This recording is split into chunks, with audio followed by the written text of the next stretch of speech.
Well, I'm speechless. I'm literally almost speechless. Almost, not quite. Carlos Alcaraz has won Wimbledon, defeating Novak Djokovic in an amazing 5-set match that was so close, could have gone either way. But Carlos Alcaraz stepped up, ripped the trophy away from Novak Djokovic, played winning, attacking tennis in the 5th set when it was the tightest it had been, and he absolutely deserves it. I can't believe he's done it in this fashion. Carlos Alcaraz is king. I can't believe it. Let's break down this match, see what went wrong for Djokovic, what went right for Alcaraz, what the biggest stats and turning points were through the match. And let's just get into it because this could be long.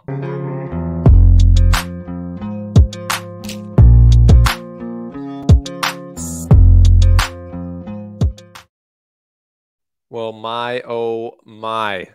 5 hours almost. A huge battle. Carlos Alcaraz gets it done over Novak Djokovic. It's hard to believe. I tweeted it. It's hard to believe because we've seen so many young players lose to Novak Djokovic because he's way too good for them. But there's also been a number of matches that I can think of off the top of my head where I felt like one of the younger players was in the better form, but they kind of beat themselves mentally against Djokovic. I think of Dominic Thiem 2020 Australian Open final. I think of the 2021 French Open final with Stefanos Tsitsipas. And then there was all these other matches like where Djokovic is the clearly better player, but you know, maybe someone could have done better, like Kyrgios last year in the Wimbledon final. But Djokovic didn't have a mental collapse like he did when he was trying to get the calendar Grand Slam at the US Open 2021. This was different. This was the first time that we've seen a player step up and just straight up beat Novak Djokovic in the final of a major in a long time. Well, I mean, since Nadal did it at the French Open. But the next generation players, this is incredible. Carlos has done it. What do you guys think? Anyways, let's get into it. We've got a lot to break down. But before that, huge shout out to our sponsors, CoolBet, the official sportsbook of the Slice. If you put a bunch of money on Carlos before this match, you would have got more than 2.5 times your money. I think it was 2.6 times your money. Wow. And if you'd done that after the first set, it would have been even better. Stay cool, bet responsibly. Big shout out to CoolBet for supporting the Slice through the summer. AG1, the best way to get your nutrition in the morning. Official nutritional drink of the Slice. Link below for a offer. And Go Sport, link below. Check out their new bags. Secure the bag with Go Sport. So I've got my notes. I've got the notes on what happened here. And I literally took notes. In my computer during the match, I explained on a document what happened on every single point of the match. I think it's like 10 pages or something. 12 pages. So, what were the big points in the match? What were the big stats in the match? What happened? Overarching view. This is just my overarching view, give it a painting. Djokovic comes out, plays much better than Alcaraz in the first set. He's got the experience. Alcaraz is too pumped up, similarly to the French Open first set. Then the second set's close. Alcaraz settled in, stopped missing so much, stopped going for too much when he was being pressed. He actually started to play defense, and they got to a second set tiebreaker. And then everyone's thinking Djokovic had won 14 tiebreakers in a row in majors, and he was up right away in the tiebreaker, and he had a set point in the tiebreaker, and then he had some uncharacteristic errors. I think he had 3 unforced errors in that second set tiebreaker. It goes the way of Carlos. And then Carlos get right away in the third set. Just looking at my notes here. Carlos right away gets up quick in the third set.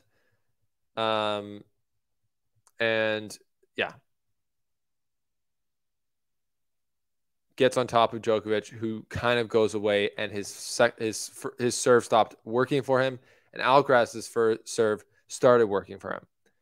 a lot more in the third set. So that was a big switch. Then Djokovic goes away, changes his clothes, makes Alcaraz wait. It comes back, and then it's a close fourth set. And Djokovic wins the fourth set, gets up a break fairly early, and you're like, uh-oh, here's a go. I tweeted out halfway through the fourth set, make no mistake, Djokovic is still the favorite to win from here. And that was true. We go into the fifth set, and this is the crucial fifth set, obviously. The beginning of the fifth set, the first 3-4 games was everything. Djokovic starts, holds after getting to a deuce, so Alcaraz is still there. Second game, Alcaraz serving, holds after Djokovic had break point, which was insane. I think this was this amazing defense from Carlos. Got the unforced error. It was like I think it was a swinging volley over Djokovic's head. And then Carlos started to hit the drop shots like amazingly. Then third game, Djokovic serving. Carlos goes ahead first right away, keeps the pressure on. 34-40, Alcaraz gets his first break point. Insane rally.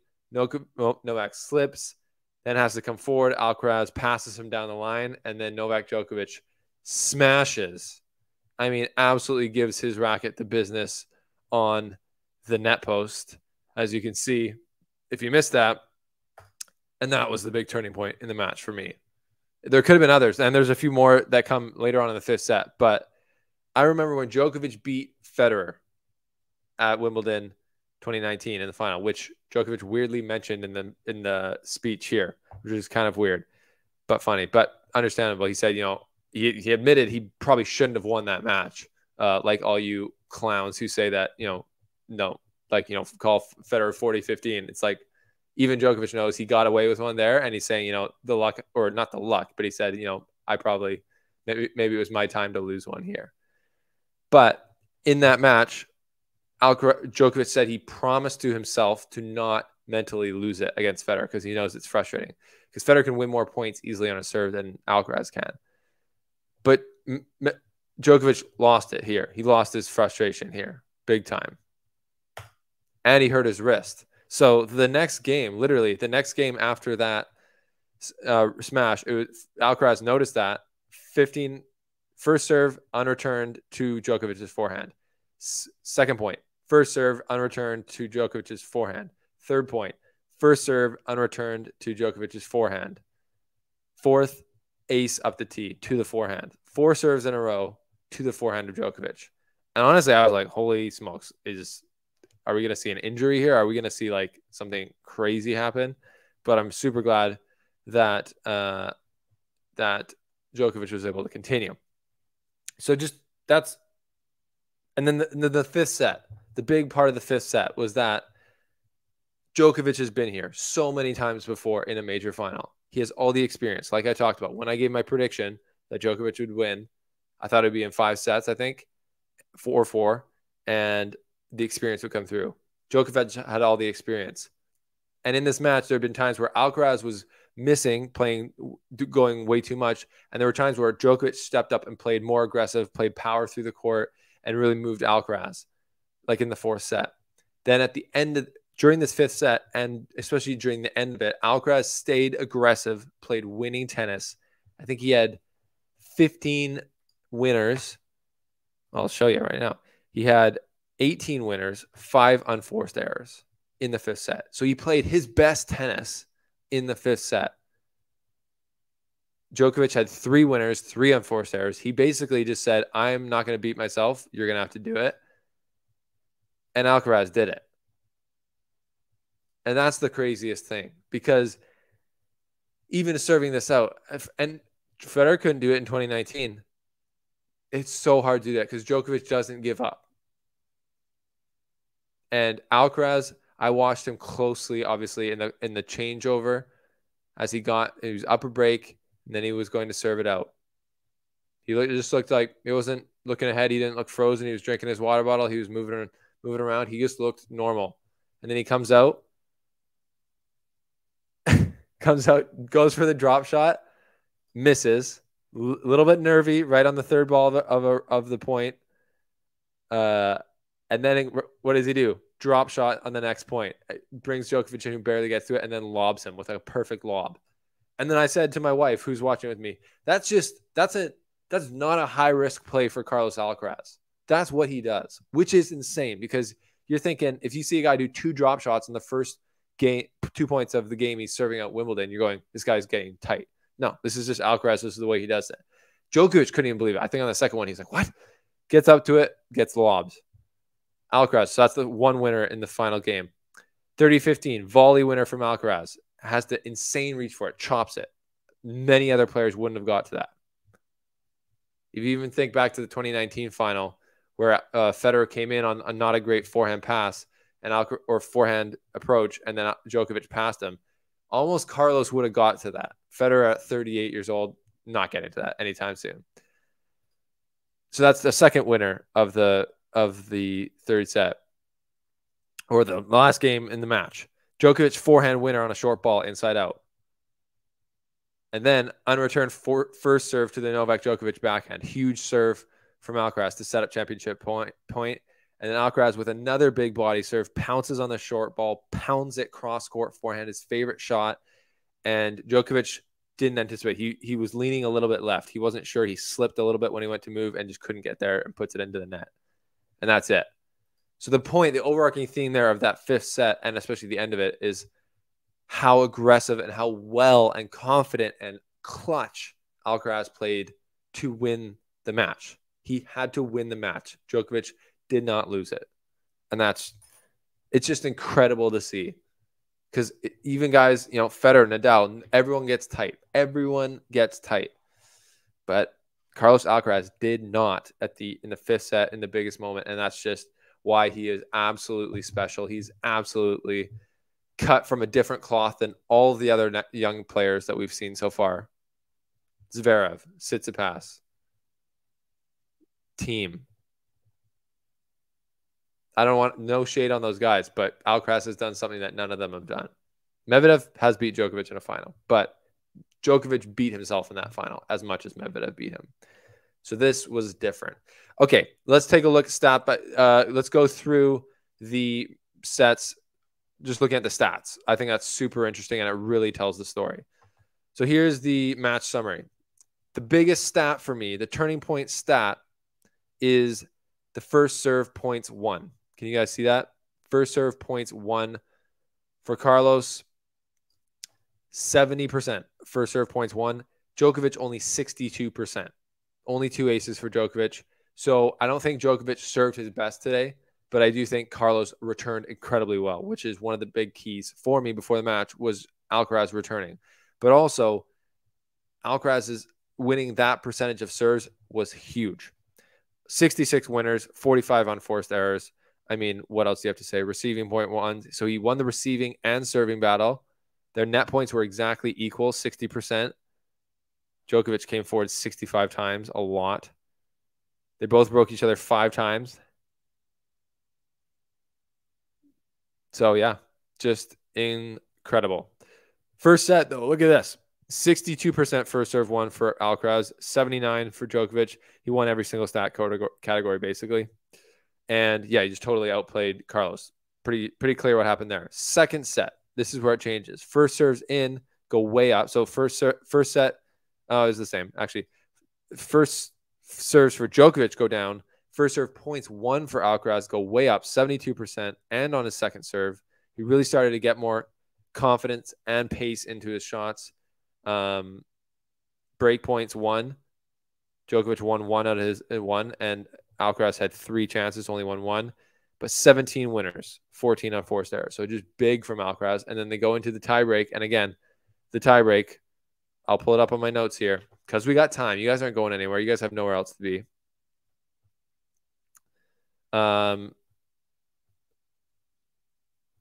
We're tiebreak. Carlos misses backhand down the line. 1-0 Djokovic. Then Djokovic, 2 unreturned serves, 3-0. Then unreturned serve from Carlos, and then an ace from Carlos, 3-2. And then there's an unforced error from Djokovic, missed drop shot in that tiebreak to level it at 3-all. That's nerves from Djokovic. That's not a good choice. And then drop shot volley draws miss from Carlos Alcaraz from Djokovic.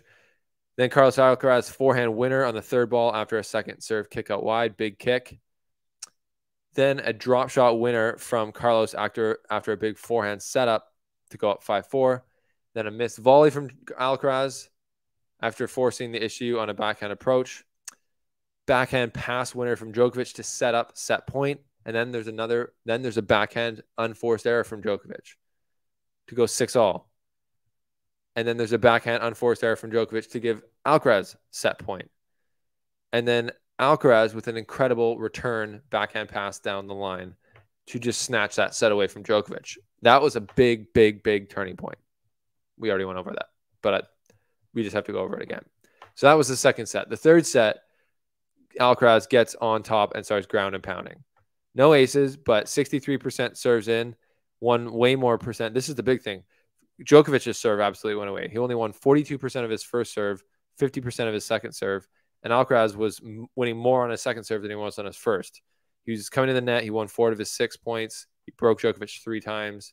10 winners, 9 unforced errors. Just absolutely rushed that set. Then we go to the fourth set, though, and serve placement gets better for Djokovic. Wins that. Still, Alcaraz winning most of his first serve points, but Djokovic really capitalizing, winning 71% of the points on Alcaraz's second serve. That's a lot because Alcaraz was only getting his first serve in 55% of the time. So Alcaraz still hitting more winners than errors, but Djokovic just really tightened up, served better, and then broke Alcaraz twice to win that set pretty quickly as well. But Alcaraz did get a hold there at the end, which I think settled him down a little bit and gave him some more confidence. Then we go to the fifth set. Both served pretty good, 66, 64%, but Alcaraz winning over 70% of his serve points. Djokovic just could not return as well as he has other times against the Alcaraz serve. Why is that? I don't know. But the big thing is Alcaraz served way more to the body than Federer did, for example, in 2019 Wimbledon. And that seems to be a good way to at least have, to get more balls to rip at, because Djokovic just can't do as much from the body as he can from taking a swing at it from either side. So that was big. Alcaraz went at the body of Djokovic all day long. And yeah, like I said, the crazy part about the fifth set is 18 winners for Alcaraz, only 5 unenforced errors. Net points came forward 7 times, won 5 of them. Djokovic only won 3 out of 9. One missed his break point, and Alcaraz got his, and that's how close the fifth set was. So, I mean, it's just unbelievable. I think the place where Djokovic went wrong, because he didn't lose this match. Alcaraz won it. Djokovic could have easily won this match with the level that he played at. He just played safe. He played the odds in the fifth set. And that's what Djokovic has done for the most part in his career. He's played the odds, knowing that if he plays good tennis, doesn't miss a ton, the players, and he's so athletic, he's so good on defense, and he's so now good with his serve and everything else, that he's just going to be able to stay solid, and the other players aren't going to be able to match him in the big moments. And Alcaraz just did today. So you can't really fault Djokovic. He was coming out to break Alcaraz as he was serving for the championship. You better believe it. He just didn't. There was one point where it's the last game.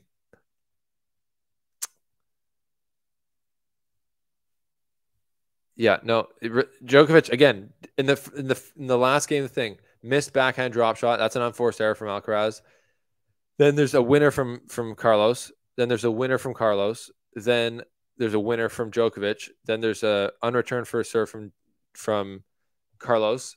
And then there's a miss from Djokovic, but it was totally forced by Alcaraz. So Djokovic did nothing wrong in that fifth game.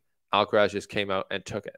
And that is the theme of the final for me. That is why Alcaraz is the king of Wimbledon. And as I said, I believe there's a new man at the head of men's tennis. This feels so similar to Nadal beating Djokovic or Nadal beating Federer at the 2008 Wimbledon.